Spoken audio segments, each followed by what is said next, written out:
8e calendrier de l'Avent. Nous avons décidé de reprendre les bonnes habitudes en attendant le long épisode sous votre sapin. Chaque jour, avec Mystery, nous allons ouvrir, avec malice, une case pour y découvrir la version de Santa Claus, Saint-Nicolas ou autre Père Noël. Donc en se posant la question, quel est le costume du jour ? Aujourd'hui, avec Mystery, nous avons choisi un costume pour notre petit papa Noël. Alors que nous arrivons gentiment au terme de ce calendrier, nous allons parler doucement et limiter les gestes brusques. Leur vue est basée sur le mouvement. Pas vrai, Mystery ? Alors, je sais pas si on peut qualifier le Papa Noël de Père Noël Origine, a.k.a. Rare Export, de petit. C'est vrai qu'il est plutôt costaud. Chut, faut pas qu'on se fasse repérer par les lutins. Bref, on va vous parler des origines du Père Noël. Enfin, une potentielle origine du Père Noël. On n'est pas loin de Krampouche quand même. Alors, on vous parle donc d'un film finno-norvégo-suédo-français de 2010, de 78 minutes, réalisé par Jana-Marie Ellender, qui s'appelle Rare Export, A Christmas Tale, et en français, Père Noël Origins. Est-ce que tu peux nous faire le synopsis pitch, Mystery ? Comme dans tout bon film Amblin, des enfants découvrent qu'un groupe de scientifiques est en train de creuser la montagne à la recherche d'un tombeau perdu. Ça leur réveille la présence d'une créature mystérieuse, silencieuse, qui est très bizarre parce qu'il a une barbe blanche très longue. Ouais. Dans cette communauté du nord, où il n'y a que des hommes, à l'image en tout cas, qui vivent de la chasse et de l'attente d'un troupeau de rennes qui va relancer la saison et apporter de l'argent. Le débarquement de cette créature bizarre et peut-être d'autres met en danger toute la communauté. Ok. Là, ça pourrait être Critters dans la glace. Hein. Tu sais ou pas ? Mais c'est pour ça que j'ai dit les films américains des années 80. Ouais, non, mais c'est ça. On est dans un. On est limite. On est entre l'hommage, la déconne, la parodie. Mais ils sont hyper sérieux. C'est-à-dire qu'ils sont vraiment full premier degré. Hein. Je peux en parler facilement puisque je suis un des premiers à l'avoir vu en France, puisque j'ai travaillé à la distribution de ce film pour les masses. Donc je l'ai vu avant tout le monde. J'ai vu les courts-métrages, les 2 courts-métrages qui ont servi de montée en puissance pour proposer ce film. Donc tu le maîtrises un peu, quoi. J'ai un historique personnel avec ce film qui nous a tous surpris. Ah ouais, je pense qu'il fait partie de la liste des vilains Père Noël. Mais celui-là, efficace. C'est-à-dire qu'on en a vu d'autres qui étaient moins bons. Moi, je le case un peu en dessous de Krampouche, parce que Krampouche m'a plus surpris pour d'autres raisons. Mais je crois que t'en as parlé dans une émission sur Ouais, c'est ça. Parce qu'on l'a pas traité. Mais... parce que c'était pas forcément nécessaire. Mais là, pour le coup, celui-là, il a quand même un bon niveau. Et il est assez chouette à découvrir. C'est pas joyeux, voilà. Hein, on est d'accord que... joyeux aussi, le... Non, mais c'est des envies de d'un cinéma blockbuster en Scandinavie. Ouais. Mais comme il y a eu avec le gamin qui se retrouve avec le président des États-Unis, tu sais. Non, mais tu vois, il y a quelques films comme ça...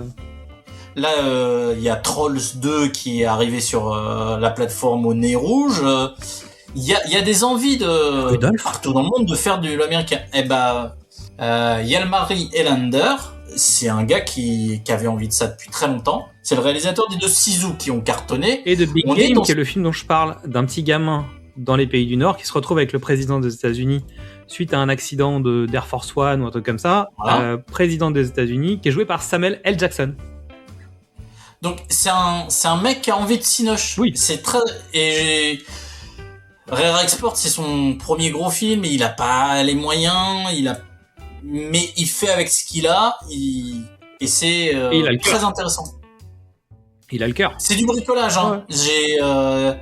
J'ai la banquise, deux hangars, une maison, et je tourne. On y va. Et quelques déguisements. Il faut quand même quelques déguisements pour assumer le reste. Écoute, moi je trouve ça pas mal. J'ai envie de dire, le film est sorti le 14 décembre 2011. Face à des films dont on a peut-être déjà parlé. Donc déjà Hugo Cabret, Martin Scorsese. Donc déjà, c'est une autre version de l'enfance. Voilà.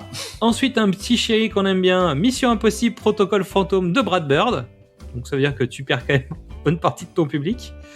Et aussi, pour ceux qui aiment bien les films un peu décalés, De l'huile sur le feu de Nicolas Benamou, avec Vincent Lacoste dans une embrouille de quartier à base de kung-fu. Et de frites.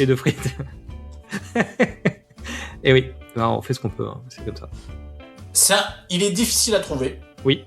Vous pouvez le trouver d'occasion, hein. Je vous invite, Xad, à toute une collection de DVD à 1€. Oui. Hein. Ça se fait des petits plaisirs, c'est très bien. Faut le trouver, ce genre de choses, dès qu'on peut. En tout cas, n'hésitez pas à l'attraper dans un bac à soldes si vous tombez dessus, ou en occasion sur des sites de deuxième main. Dernière anecdote avant de vous laisser, dans le film, il y a un père et un fils qui, dans la vie, sont père et fils. Je trouve ça cool. Je le trouve super, le gamin. Ouais, il est super. Il y a une gravité dans son visage. Il a un regard, et surtout, dans son arc, il y a un franchissement de cap et une prise de pouvoir. Moi, lui, il le vend très bien. Exactement. Et en fait, c'est le même comédien qui jouera dans Big Game. Donc, je t'invite, si tu l'as pas vu, à aller le voir aussi, parce qu'en fait, c'est pas la chute du faucon, c'est pas Olympus Has Fallen, mais t'es pas loin de ce concept-là, avec un gamin qui se retrouve être le. J'hésite entre Predator d'un côté, John McClane de l'autre, tu vois. C'est une espèce de concept un peu comme ça, où en fait le gosse dit je suis avec le président des États-Unis, il faut que je le défende, quoi. Et c'est chez moi ici, donc fais chier. Donc t'as un peu John Rambo enfant qui tombe sur des gars, il faut les protéger, bon. Et en fait il connaît bien la montagne. De mémoire, je crois que c'est assez. Il y a des trucs assez chouettes dans ce film. C'est pas un immense film, mais c'est un film qui est sympathique à regarder. Donc si t'as l'occasion, Big Game. Ben voilà. Non mais moi je vous recommande les ciseaux parce que en termes de. Parce que c'est plus pratique pour découper du papier les ciseaux. Oh, ça fait 1 an qu'il veut la faire. On va pas finir l'année comme ça. Ah si, c'est ça qui est rigolo. Parce qu'en fait, on est en période de Noël, donc là en ce moment on a besoin des ciseaux. On a besoin des ciseaux pour faire les paquets cadeaux. Il nous reste 3 films, faut que tu remontes la pente là. Allez, ok, j'essaierai. Je pense qu'on a dit ce qu'il fallait sur ce film, et en plus, t'as vu, on a dérivé sur un truc plus positif parce que c'est quand même un film d'horreur, hein, faut le dire. À pas placer devant tous les yeux. Hein. Attention. Ah oui, non, on est d'accord. Hein, c'est pas un truc sympathique de Noël. C'est un film d'horreur quand même. Voilà, c'est pas un Joe Cornish. Non, on est sur, comme on disait, un peu premier degré et c'est agressif. Donc, on met pas les enfants devant. C'est pas un film pour enfants. Donc merci à toutes et à tous pour votre écoute. C'est les mecs qui viennent de plomber le calendrier de l'Avent. non, mais surtout ne montrez pas ça en fait. Il y a des reines qui meurent, il y a des gens qui tuent le Père Noël. Bon bref, faut surtout pas regarder ça. Vous pouvez nous retrouver sur Facebook, Instagram, TikTok, YouTube ou Letterboxd. C'est pour ça qu'il t'a pas amené de cadeau, gamin. C'est parce qu'il est mort le Père Noël. Hein. C'est juste pour ça.